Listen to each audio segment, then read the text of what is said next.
In this video, we'll talk about the theory and general approach to solving non-homogeneous systems of linear differential equations. Now that we know how to solve these constant coefficient homogeneous systems, we want to see what happens if the system is now non-homogeneous.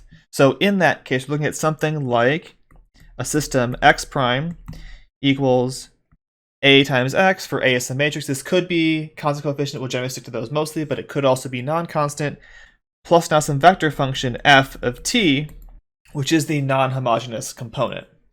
Thankfully, the theory behind these is basically the same as it was for non-homogeneous linear equations in the first place. The basic idea being if I take any two solutions to the non-homogeneous problem, then their difference solves the corresponding homogeneous problem. Meaning their difference looks like the general solution, so that any solution to the non-homogeneous problem can be related to any other one by just adding the general solution to the homogeneous problem. And so we have the same sort of idea that I can write this general solution splitting into the part that solves the homogeneous problem, the complementary solution, and any one solution to the non-homogeneous problem. And adding those together gives me a general solution to this non-homogeneous problem. So this means that our approach to solving these ones is the same as they were for equations. We want to find the general solution to the homogeneous problem, come up with, by some method, any single solution that solves the non-homogeneous problem, and then combine these together to get the general solution for the non-homogeneous problem. And then at that point we can pick constants for initial conditions, whatever else we need to do to solve the actual problem.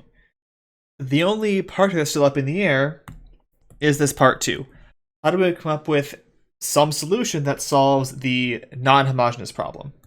And there are a couple methods here. We gotta just find this one solution somehow. Two of the methods come from what we've done previously. So we have undetermined coefficients. If the non-homogeneous term is of a certain form and the matrix is constant coefficient, we can sort of guess what the form of the solution might be, and then plug in and see what we get to figure out these constants. We have variation of parameters.